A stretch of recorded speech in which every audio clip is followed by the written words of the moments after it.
anak kecil yang terbayang hari raya itu kue, amplop, terus silaturahim. Nah, siapa yang masih kecil? Hari rayanya orang awam, u'idat ilaihi zakiratuhu, dikembalikan kenangan-kenangan kampungnya. Kampung itu bahasa lainnya asal. Di mana asal kita? Tubuh berasal dari tanah, maka dia akan berpulang kepada tanah. Ruh ini kampungnya di mana? Itu yang mahal. Orang kalau ingat kampung ruhnya, itulah hari raya yang sebenar-benarnya. Nangis-nangis begini, itu tangisan dunia, hanya kembali untuk dunia. Tapi tangis yang merindukan Allah akan berpulang kepada Allah. Ruhlah yang sebenarnya menangis saat itu. Untuk teman-teman yang menonton kajian ini, jangan lupa bersalawat kepada Nabi kita Rasulullah Muhammad sallallahu alaihi wasallam. Allahumma salli ala Muhammad wa ala ali Muhammad. Ruh bertemu ruh. Kalau masyaikh kita ketemu kiai. Kalau ruh, saya mau tanya, ruh Nabi masih hidup nggak? Benar. Tadi ada yang nemenin kita makan malam. Saya tanya, Nabi hidup, masuk akal nggak kalau dia masih hidup? Kita tanya balik, iblis, Allah sanggupkah memanjangkan umurnya? Oh, sanggup. Kalau Allah sanggup memanjangkan iblis musuhnya, kenapa Allah tidak sanggup memanjangkan Nabi Khidir? Mungkin kita nanya, kenapa enggak yang dipanjangkan umur Nabi Muhammad? Ya suka-suka Allah dong. Jangan tanya saya. Kenapa iblis bukan Nabi Adam? Ya bisa dibalik begitu. Nabi itu diambil kalau tugasnya selesai. Maka ketika turun ayat al-yawma akmaltu lakum dinakum, yang nangis Abu Bakar As-Siddiq. Dia tahu surat Al-Maidah ayat 3 ini pertanda Nabi akan berpulang ila rafiqil a'la. Ayatnya nggak ngomong beliau meninggal, cuma disebutkan al-yawma akmaltu lakum dinakum. Hari ini, hai Muhammad, hai umat Muhammad, aku sempurnakan bagi kamu agamamu. Abu Bakar langsung geleng-geleng kepala, dia nangis. Mulai dari ayat itu turun sampai dia balik ke Madinah, itu kan turunnya di Mekah, lagi haji, penutupan haji, mau selesai tahallul. Mereka mendapatkan ayat ini. Ya, Sayyidina Umar mengatakan ini turunnya waktu di padang Arafah. Lalu datang orang Yahudi ke Sayyidina Umar, hai Umar, kalau itu ayat turun bagi kami jadikan hari raya. Kami jadikan hari raya. Maka hari haji itu bagi kita hari raya.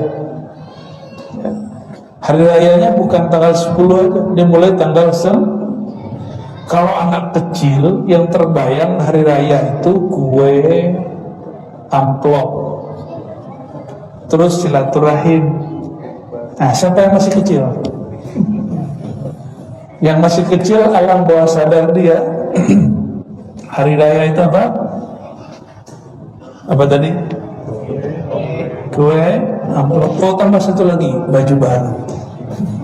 Ya, itu hari raya anak kecil. Kalau hari raya orang dewasa yang sudah kenal Allah, gak begitu.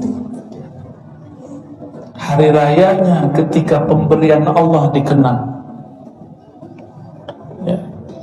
Mengenang pemberian Allah itu hari raya. Maka setiap kali orang ingat Allah, dia sedang berhari raya. Maka berkata Ibnu Athaillah, setiap kali si murid dapat ujian, itulah a'yadul muridin, itulah hari rayanya para murid. Beda dengan orang-orang yang wasilun, yang qalbunya, ruhnya sudah usul, sudah sadar bertuhan. setiap malam terasa Lailatul Qadar, setiap hari terasa hari raya. Hari raya itu hari bahagia. Mereka bahagia. Kalaupun nangis, nangis bahagia. Kalaupun sedih, sedihnya berujung kepada syahdunya hati kepada Allah Subhanahu wa ta'ala. Ini pada rata-rata orang di Batam merantau ya. Dari tadi saya dengar bahasa Jawa, Padang, Batak, apalagi Palembang, yang banyak tuh Jawa sama Padang tuh. Takbiran malam 30.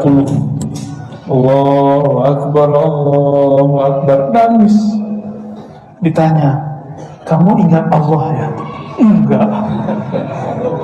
Ingat siapa? Ingat kampung. Hari rayanya orang awam, u'idat ilaihi zakiratuhu, dikembalikan kenangan-kenangan kampungnya. Itu disebut hari rayanya orang awam. Nangis ya, benar gak? Nangis, jauh dari orang tua, ingat masa kecil. Itu hari raya orang awam.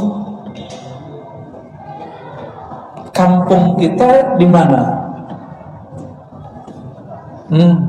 Surga beneran.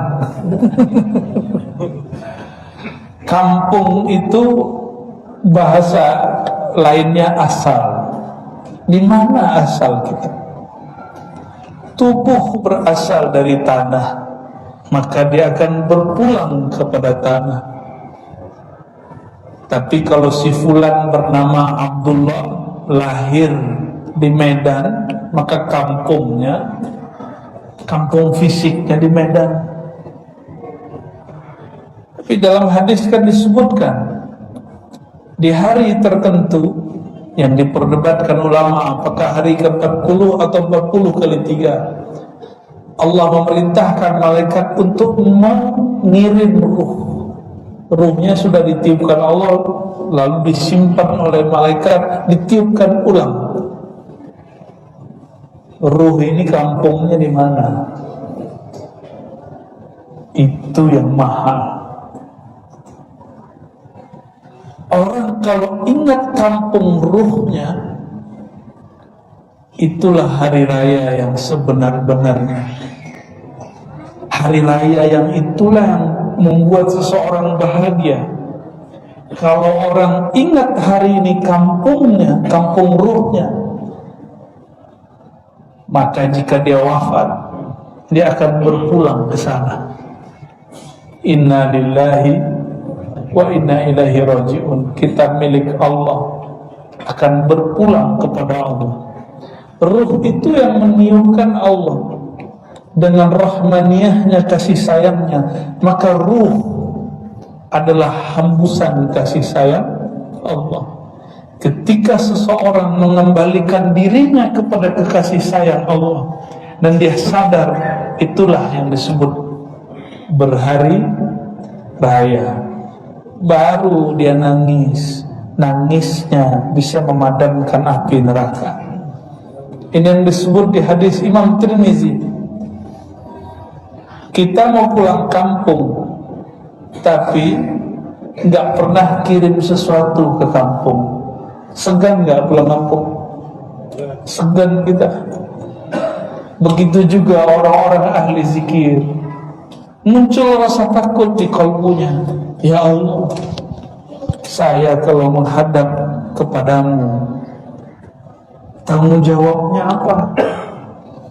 Maka dia sedih, takut. Keluarlah, meneteslah air mata. Air mata ini, kata Nabi, yudfi an-nar, dapat memadamkan api neraka. Jadi banyak tangisan. Ada nangis karena utang banyak, ada nangis hari raya sudah dekat, baju baru belum dibelikan, ada nangis karena kredit masih ada, Ada yang nangis karena badannya sakit, ada yang nangis karena patah hati, ada yang nangis karena senang hati, mungkin menikah, mungkin dapat hadiah. Nangis-nangis begini itu tangisan dunia, hanya kembali untuk dunia. Tapi tangis yang merindukan Allah akan berpulang kepada Allah.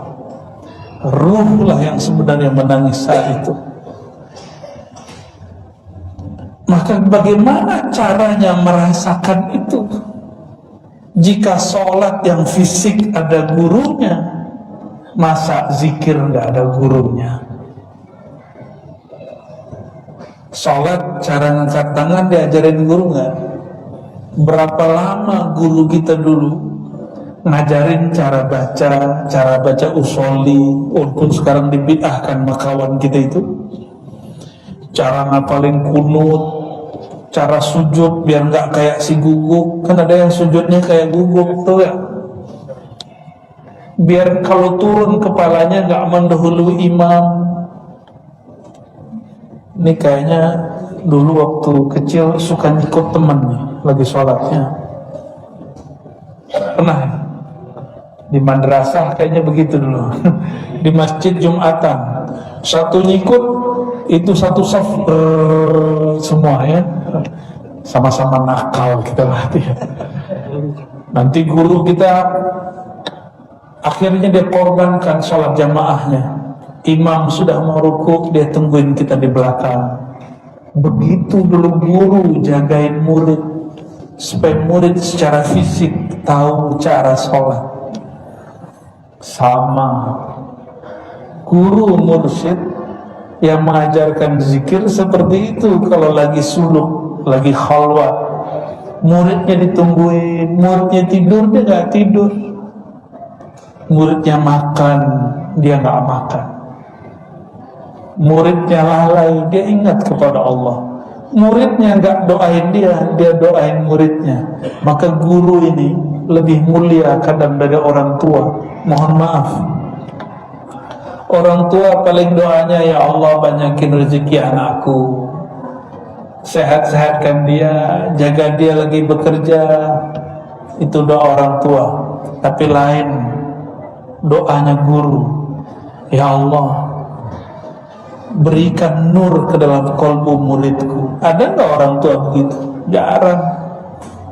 Ya Allah jadikan muridku kenal kepada Engkau. Saya nggak dengar tuh orang tua doa begitu. Udah banyak kita, dan kita pun sudah jadi orang tua. Maka saya berkaca di situ, ya Allah, malu. Pernah nggak Pak yang udah punya anak mendoakan, ya Allah masukkan nur iman, nur Islam, nur ihsan ke dalam kolbu anakku? Nggak ada kita doa begitu. Maka mulai malam ini doanya harus lebih dewasa. Jangan doa rezeki sudah dijamin, nggak perlu diminta. Rezeki itu cukup dijemput, dikerjakan. Ada kesempatan kerja, kita kerja. Ada asbab, kita ambil. Lalu mintalah syukur, nggak usah minta rezeki. Nahnu narzuquka, kata Allah, kami yang kasih kamu rezeki. Nggak usah khawatir, Allah yang jamin. Karena Allah yang mengirim rezeki. Allah itu lebih canggih dari semua kargo. Semua yang ngirim-ngirim itu apa namanya? Ekspedisi. Semua ekspedisi kalau alamatnya jelas, namanya jelas, nomor rumahnya jelas, salah kirim nggak? Jarang salah kirim.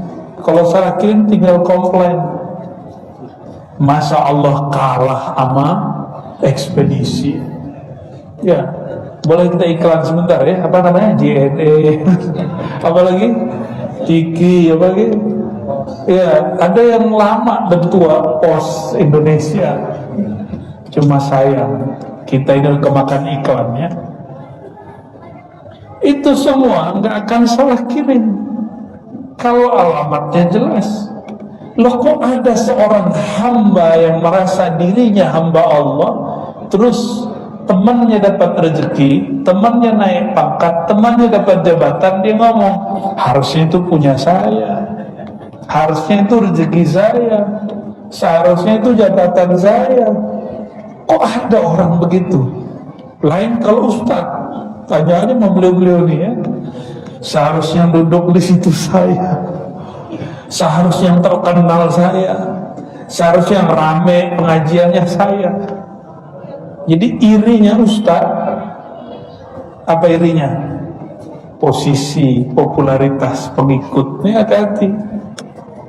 Kalau masih ada itu di kolbu, carilah guru bertorikoh lah dahulu, kholwat lah, buang nama-nama selain Allah dari kolbu, baru nanti duduk lagi di atas kursi ini.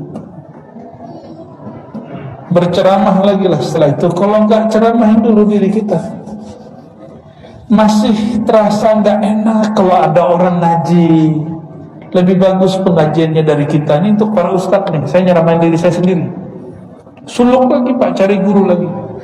Saya karena tahu diri saya ini enggak suci, berubah-ubah, maka setiap ke negeri manapun biasanya saya cari guru, kecuali di Batam.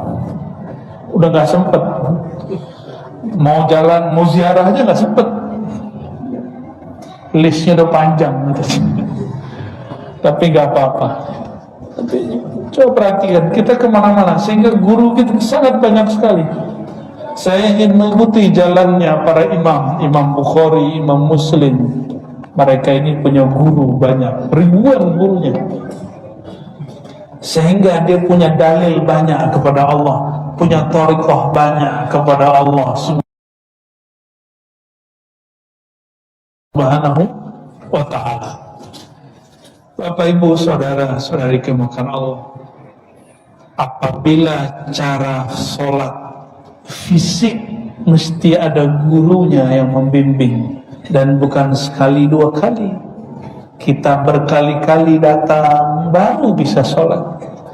Masa ada orang pengen instan ingin bertemu Allah, bertemu Rasulullah? Masa ada orang ingin instan merasakan dahsyatnya menyebut nama Allah? Nggak bisa instan. Kita betapa tidak adil terhadap diri. Untuk mendapatkan rumah, untuk mendapatkan hidup yang berkecukupan, berangkat pagi pulang sore, benar? Berangkat pagi pulang sore, supaya apa? Dapat gaji, dapat duit. Itu ATM-nya biar keisi, sabar kena macet, kena hujan, kena panas. Kapan ada orang sabar supaya nama Allah dia tabung ke dalam dompet kolbunya? Dia mesti menahan rasa kantuk, dia mesti ngurangin makan. Mana ada orang begitu hari ini? Kalau gak berguru gak mungkin. Maka ulama kita mewajibkan berguru, sebagaimana belajar fikih wajib punya guru, belajar zikir pun wajib punya guru. Apa beda ilmu fikih dengan ilmu zikir, ilmu tasawuf? Ilmu fikih mengetahui sihah, kesahihan dan ketidaksahihan. Sahihan kana au batilan, sahkah amalan ini atau batal? Ini siapa yang punya ilmunya? Ahli fikih. Bid'ah atau sunnah, ini tugas ahli fikih, usul fikih. Tapi ternyata ada ilmu mengetahui sholat kita tadi itu diangkat apa enggak. Itu bisa dicek, ada indikatornya, ada syarat dan rukunnya. Ada syarat dan rukunnya. Udah belajar belum ilmu gitu? Belum ya? Belum, makanya nggak ketahuan nih sholatnya diterima apa enggak nih. Wallahu a'lam bis. Akhirnya ngomong wallahu bisalam sampai mati begitu terus. Terus gimana nasib mau mati kalau sholat kita belum tahu kita diterima? Kita nggak tahu zikir kita usul atau tidak. Gimana mau menghadap Allah Subhanahu Wa Taala? Mau pulang kampung tapi nggak pernah membantu orang di kampung, minimal bantu orang tua, bantu saudara, bantu tetangga, bantu orang di kampung. Berani pulang kampung, nggak disambut sama orang kampung. Maka berkirimlah, sebutlah nama dia, itu benar-benar berkirim. Wirid itu sedang berkirim kepadanya. Setor ruh menghadap kepada Allah supaya Allah Subhanahu wa taala sambut kita nanti. Wala takunu kalladzina nasullaha fa'ansahum anfusahum, surah Al-Hasyr. Jangan kamu menjadi orang yang lalai kepada Allah, nanti Allah juga pura-pura lalai kepadamu. Jadi kalau nggak pernah mengenang-enang yang di kampung, orang kampung nanti cuek sama kita. Nah, pemilik kampung akhirat itu Nabi Muhammad SAW. Beliaulah rajanya. Ana sayyidu waladi Adam yaumal qiyamah, kata beliau. Akulah tuannya, aku yang menguasai nanti di sana. Maka siapapun para nabi tidak akan dapat izin membantu siapapun kecuali izin dari Nabi Muhammad SAW. Nabi Muhammad siapa yang mengizinkan? Allah. Yang boleh sholat di atas aras yang paling tinggi itu cuma Rasulullah. Maka disebutkan dalam hadis, setiap kali ada yang datang kepadaku para nabi, para umat-umat yang mampu mengakses Rasulullah, jadi nggak mudah ketemu Rasulullah. Nih gampang nih, saya bukan orang suci, saya cuma muallim dulu. Ketika mau datang, kalau rame-rame sudah ada yang jaga, benar nggak? Antum bayangkan Rasulullah datang, berapa banyak orang yang ingin berebut datang, ingin memegang tangan beliau. Coba bayangkan itu di dunia. Gimana nanti di akhirat semua umat ingin memegang tangan beliau dan mengatakan isfa'lana. Maka sebelum mati baca itu banyak-banyak, isfa'lana ya Rasulullah, beri syafaat kami wahai Rasulullah, bantulah kami wahai Rasulullah. Maka memohon syafaat, memohon bantuan Rasulullah bukanlah syirik. Memang begitu mekanismenya kepada Rasulullah SAW. Datang guru, Habib, Fulan, Syekh, kita nggak bisa tembus ke dia, karena ada yang jagain. Sama Rasulullah itu dijagain Bilal, dijagain Sayyidina Ali, dijagain oleh semua sahabat-sahabat mulia. Gak mudah mengakses Rasulullah. Kata orang kalau mati langsung ketemu Allah. Emang semudah itu? Kata orang kalau mati langsung ketemu Rasulullah, enggak. Emang Rasulullah punya kita? Emang Allah suka-suka kita? Enggak. Bertemu Allah, bertemu Rasulullah itu tidak semudah itu. Ketemu pejabat aja sekarang sulit. Ketemu ustadz kiai aja harus antri kita. Coba sowan ke kiai-kiai. Orang yang paling sibuk menerima tamu di Indonesia ini salah satunya Maulana Habib Lutfi, ketua Jatman, pimpinan Jatman, bukan ketua lagi, udah imamnya sudah. Amalan beliau, jangan antum lihat amal zahirnya, beliau itu setiap hari ada tamu 24 jam, bayangkan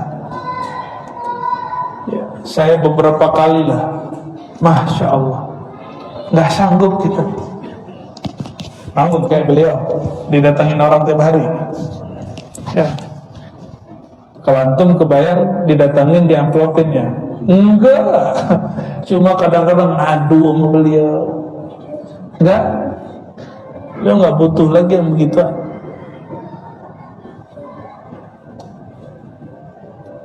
Itu mau ketemu sulit tuh. Karena ada yang jaga ini nggak tega. Guru tercintanya kelelahan karena tamu berdatangan terus. Bayangkan Rasulullah. Jadi nanti makhluk paling sibuk itu adalah Rasulullah sallallahu alaihi wasallam. Kata beliau, "Man kana yu'minu billah wal yawmil akhir." Siapa yang percaya kepada Allah dan hari akhir, falyukrim dhaifa, hormati tamu. Orang yang paling hormat kepada tamu Rasulullah, karena beliau yang paling iman kepada Allah dan hari akhir. Mulai dari hidupnya, bahkan sekarang sampai nanti. Jangan dikira Rasulullah itu nggak ada yang mengunjunginya hari ini. Ada yang mengunjungi secara fisik ke makbarahnya, pusaranya. Ada yang mengunjunginya secara rohani. Makanya saya tanya, tubuh berpulang ke badan, kalau ruh ke tanah mati namanya, dikubur. Kalau ruh, tubuh hancur, ruh hancur nggak? Nggak hancur. Kita yang malam ini punya ruh nggak? Bener, jangan-jangan orang-orangan nih. Enggak ya, bukan orang-orangan kan? Pasti punya ruh semua. Sejauh mana seseorang kenal ke dalam ruhnya, sejauh itulah dia bisa dekat kepada Sayyidul Arwah, Abul Arwah, ayahanda semua ruh. Nabi Muhammad itu disebut Al-Ab Al-Akbar dalam As-Sintud Durar, dalam doa penutup dengan berkah Al-Ab Al-Akbar, Bapak yang agung. Jadi Rasulullah itu nama lainnya adalah Abul Arwah. Apa nama lainnya? Abul, ayahanda ruh. Jangan dibayangkan bapak ruh itu bapaknya punya ibu kawin gitu, enggak. Itu cuma istilah. Bapak, ibu, bapak ruh, induk ruh, itu cuma istilah. Karena ruh tidak laki, tidak perempuan. Ruh itu sudah ada sebelum bumi ini ada. Karena dia sudah sangat tua. Ruh ini dulu pernah berkumpul, makanya sekarang pun berkumpul. Jadi guru kita di Sumeneb namanya Abu Yataifur bin Ali Wafa An-Naqsyabandi. Beliau lama di Mekah ngaji kepada Syekh Ismail Zain Al-Yamani Al-Makki. Kata beliau, orang kalau dulu di alam arwah pernah bertemu, maka di dunia dia akan ketemu lagi, apapun caranya, bagaimanapun wasilahnya, pasti ketemu. Cuma setelah ketemu apakah bertahan, itu lain cerita. Ada yang sudah ketemu tengkar, ada juga. Ada yang sudah ketemu terus khianat, ada juga. Yang penting ketemu dulu. Semoga pertemuan malam ini bukti kalau ruh kita dulu pernah bertemu. Ya, cuma dulu nggak laki, nggak perempuan. Laki perempuan itu jenis fisik. Jenis fisik. Ruhani kita bukan fisik. Jamaah yang makan Allah, udah 9:30 aja ya. Besok masih kerja kan? Masa libur? Nggak yakin aneh. Apabila ingin mengenal tubuh ini, mengenal anatominya, mengetahui penyakitnya, diagnosanya, obatnya, mesti ada dokter. Maka untuk mengetahui penyakit batin ini harus juga ada dokternya. Syukur, baru dateng nih. Nyuruh selesai kali ya. Penyuruh lama. Saya mau tanya lagi Pak, ini pertanyaan-pertanyaan sederhana aja. Karena kalau dalilnya sudah banyak. Dalil zikir lebih dari 200 di Quran. Kok pakai dalil apa lagi? Dalil sholawat udah banyak di Quran. Sekarang tinggal pemahaman kita menanggapi dalil. Rumah makan seafood banyak, rumah makan Padang pun bertebaran. Sama-sama mereknya A, tapi rasanya beda nggak? Sama-sama seafood tapi lain. Sama-sama rumah makan Padang lain, rumah makan Sunda kok lain-lain. Yang membedakan apa? Kalau di rumah makan Padang tuh enak, menunya pasti itu aja, rendang, apa lagi? Dendeng, cincang, tunjang, apa lagi? Pak, gulai patin tuh, wajahnya wajah santan semua. Mesti bersantan, mesti bersambal, bener. Tapi sama-sama rendang, sama-sama gulai patin, sama-sama dendeng. Kok beda rumah makan, beda rasa? Bahannya sama, negaranya sama. Kok bisa beda, Pak? Apa yang beda? Kopinya sama, ya? Gulanya sama. Kok buatan istri saya lebih enak, Pak? Ya, kalau istri buatkan dengan penuh cinta, jadi pas minumnya itu terasa cintanya, Pak. Dia sudah tahu selera kita. Kalau tadi yang buat kan tebak-tebakan, kayaknya nih gulanya segini gitu ya. Paham analognya? Sama-sama Thariqat Naqsyabandi, sama-sama Thariqat Qadiri, sama-sama Syazili, sama-sama Ba'lawi, sama namanya, tapi beda kokinya, beda mursyidnya, beda rasanya. Tapi ada seorang murid bukan jadi juri, cukup jadi penikmat. Cukup jadi nikmat. Ini cuma analog. Saya tidak mau menyamakan thariqah dengan rumah makan. Analog aja. Kalau di thariqah sudah baiat, sama dengan kita masuk sekolah. Bisakah kita menyekolahkan anak dua tempat di jam yang sama? Kepala sekolahnya mesti satu, tapi guru-gurunya boleh banyak. Paham maksudnya? Boleh paham? Ya. Sekolahnya beda, tapi kurikulum sama. Kenapa ada murid yang pinter, ada yang kurang pinter? Bahkan kelasnya sama, gurunya sama, kurikulumnya sama, papan tulisnya sama. Kok ada murid yang cerdas, ada yang kurang cerdas? Kenapa? Nah, itulah anugerah Allah Subhanahu wa ta'ala. Anugerah Allah gak bisa diapa-apain lagi. Kan ada santri, murid, matanya lihat, tapi dia tidur sebenarnya. Ya, udah pernah lihat belum? Oh, kalau pernah ngurusin santri lucu, Pak. Ada santri, Allahu Akbar, itu lagi berdiri tidur. Kita ruku, udah sujud, dia masih berdiri.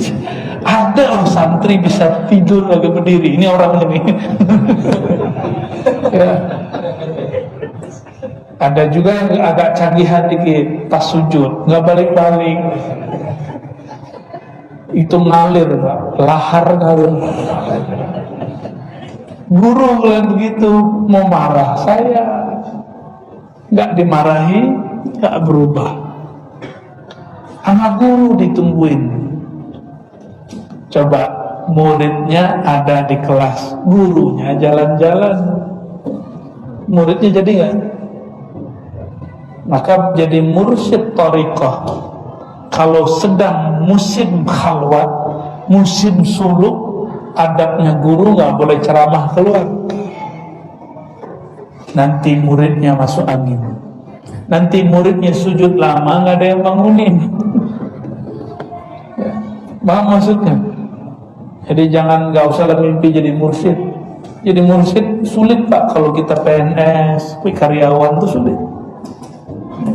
Ada satu dua yang berhasil melaluinya, tapi rumitnya bukan main. Mesti orang yang free, bebas, yang nggak boleh diatur kecuali oleh Allah dan Rasulullah SAW. Sama gurunya panggil, kamu datang, sanggup nggak begitu? Adab orang kalau sudah baiat thariqah, itu adabnya sangat ketat sekali, seperti kita beradab di sekolah. Kata sekolah, hari ini mau hujan gak hujan harus datang. Inilah tidak adilnya manusia.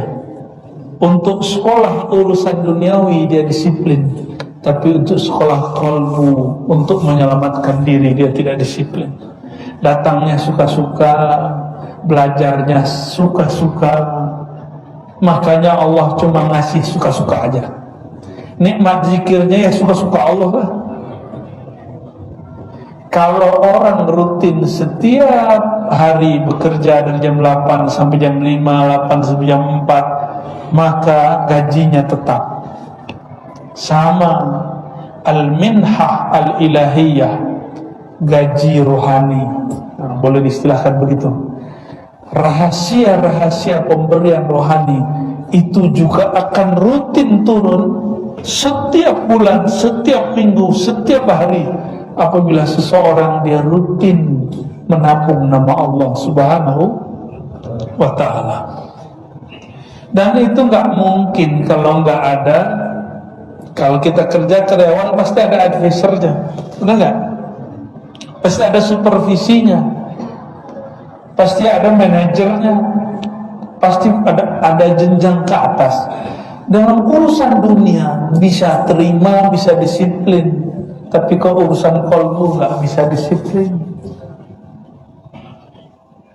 Kita nggak adil, makanya Allah nggak ada itu cinta. Allah itu yuhibbul muqsitin, mencintai, jatuh cinta kepada orang yang mampu adil dalam membagi segala sesuatu untuk dirinya. Nah, kita ini kenapa Allah belum sayang? Karena kita belum adil. Makan berapa kali sehari? 3, benar? Coba antum bisa nggak zikir 3 waktu? Pagi, sore, malam. Yang makan 3 kali sehari badannya sehat, tapi kalau kebanyakan penyakit gula ya, berarti dia salah cara makan. Sekarang cara makan sudah ada thariqahnya. Ada diet keto, ada diet vegetarian, ada diet ala Deddy Corbuzier, nggak tahu lagi itu apa tuh. Ini orang Batam mau buat juga nggak? Kalau kita kan hantam aja, apalagi musim maulid. Itu sebabnya banyak kiai, banyak ustaz, gara-gara kalian nih ya. Udah umur 40-50 sakit gula, kolesterol tinggi. Karena mau nggak makan nasi sudah dihidang. Ya, Ustaz berkah bagaimana? Ya. Nabi SAW makan sehari cuma 2 kali. Mau ngikutin Nabi? Makannya cuma 2 kali sehari. Makanya Nabi itu sehat, jarang sakit. Nabi setiap kali punggungnya berat, bekap. Coba rajin makan santan, bakso yang ada micinnya. Itu micin Pak, 1 mangkok, micinnya 1 sendok untuk suatu wadah kuali. Benar nggak? Gimana badannya nggak sakit-sakit? Di dalam thariqah itu dibagi. Makanya kami dulu kalau riyadhah, supaya ruh kita kuat, qalbu kita kuat, maka jatah fisik dikurangi. Yang membuat pikiran itu menyala dan melayang, kalau suka makan daging, suka makan karbo yang banyak. Itu kalau karbo banyak ngantuk, kalau daging banyak pikiran melayang liar, nafsu syahwatnya akan menggebu-gebu. Dia lagi mau itikaf. Maka kami dulu oleh guru-guru kita dibacain kitab adab-adab masuk khalwat itikaf. Kurangi makan, tidur, kalam, dan banyak pikiran. Gimana caranya? Tidak makan yang bernyawa. Nah, ini kalau di bulan Rajab, ini sudah masuk Rajab belum? Belum nih. Rajab kapan? 1,5 bulan lagi. Lah, Pak Haji udah nyampe aja. Itu orang kalau lagi khalwat dia mesti ngurangin makan, Pak. Sebab dia nggak kemana-mana, dia cuma masuk ke ruang khalwat, dia zikir di situ, mesti ngurangin. Coba kalau kita ini makan banyak, olahraga enggak, istri nggak punya, gawat. Gawat. Itulah sebabnya ada orang ikut khalwat iktikaf 2 hari minta pulang, karena diajarkan jangan banyak makan, dia banyak makan. Diajarkan jangan banyak pikiran, dia banyak pikiran. Apalagi kawan-kawan saya yang sekampung, tahu kampung saya di mana, Pak? Dikasih tahu jangan banyak makan, apalagi bernyawa. Protes, apalagi Ustaz. Sejak kapan kita diharamkan makan yang daging? Ini Ustaz gadang salero. Giliran datang ke dokter, dokter ngomong, Ustaz jangan lagi makan tunjang, gazebo, jangan yang bersantan. Patuh dia mau sama dokter. Giliran datang ke guru mursyidnya ngomong jangan makan begini. Itu protes. Sejak kapan Allah mengharamkan itu? Itu gadang selero. Nafsu makannya gede. Dia bisa terima ilmu sekuler, tapi nggak bisa terima ilmu kerohanian, punya disiplin sendiri. Kenapa orang-orang Thariqah itu kadang punya pakaian khusus? Sebenarnya nggak ada pakaian khusus, itu cuma adab mereka aja. Tinggal dibalik. Anak kita sekolah hari Senin, bajunya beda dengan hari Selasa. Boleh nggak dia pakai baju kaos? Nggak boleh. Kenapa sekolah boleh buat peraturan begitu? Kenapa surau-surau nggak boleh buat peraturan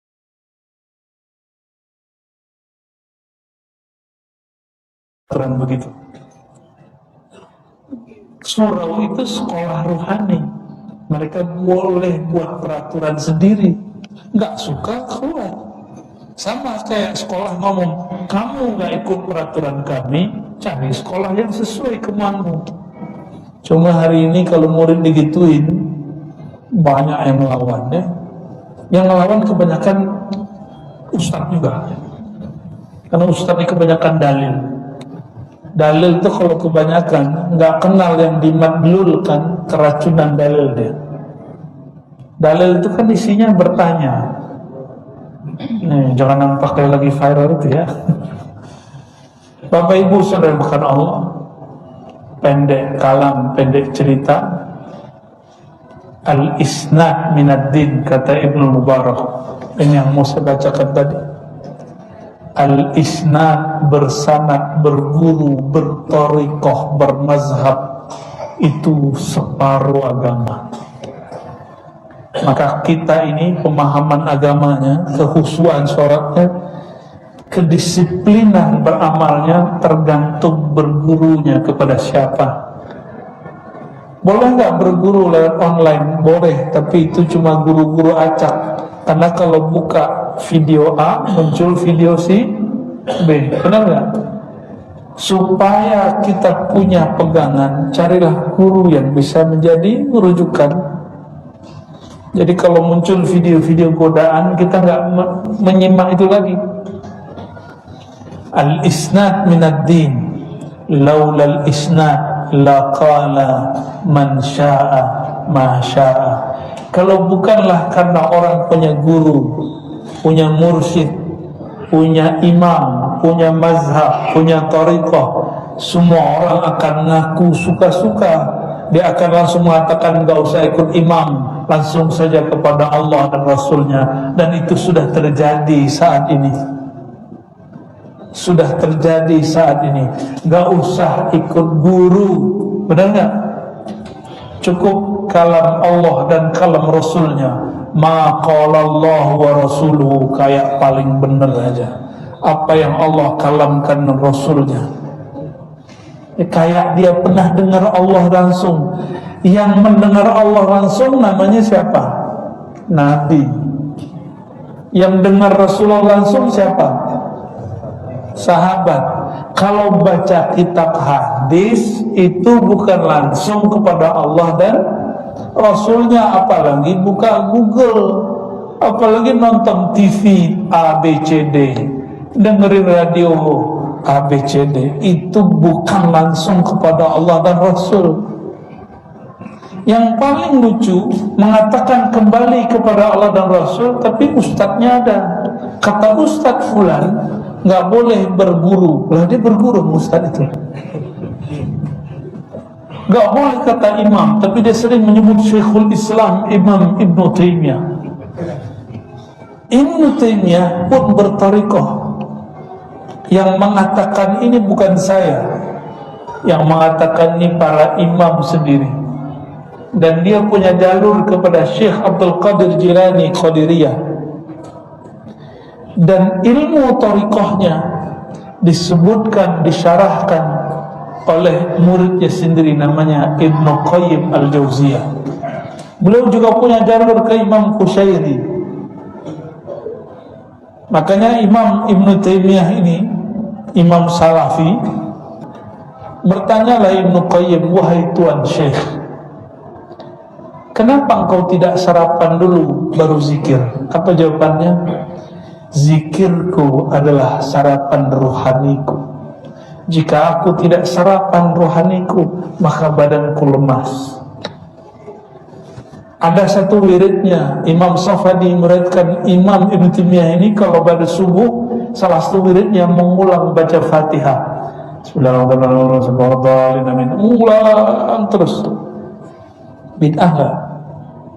Ngulang-ngulang surah Fatihah. Nabi pernah buat begitu kan? Jadi yang disebut thariqah itu amalan Rasulullah yang kemudian diistiqomahkan oleh seorang imam. Itu disebut dengan thariqah. Dia nanti tahu komposisinya. Ini diamalkan sekian kali, ini boleh sekian kali. Itu Ibnu Taimiyah, imam yang disebut Syekhul Islam. Tapi sayang, orang yang hari ini katanya mengikut sang imam sudah meninggalkan ajarannya. Sayang, 1000 kali sayang ya. Maka kita kembalikan semangatnya. Sebagai penutup nih, ini daerah kepulauan. Dulu ada kesultanan apa di sini? Sekitar kepulauan ini. Nama kesultanannya yang dekat-dekat apa? Bengkalis, Siak,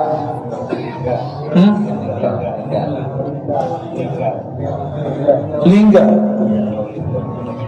apalagi? Udah.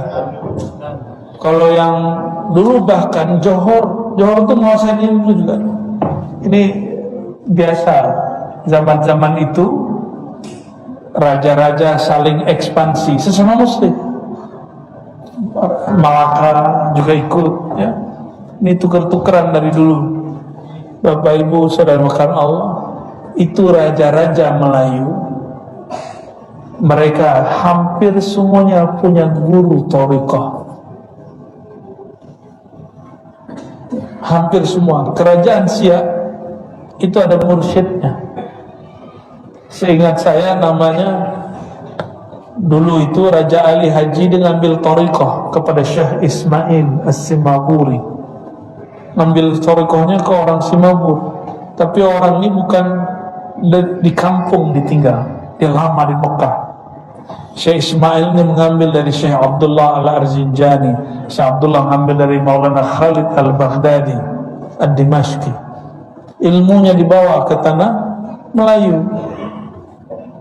akidahnya Asy'ariyah Maturidiyah, fikihnya Syafi'i, thariqahnya Naqsyabandi.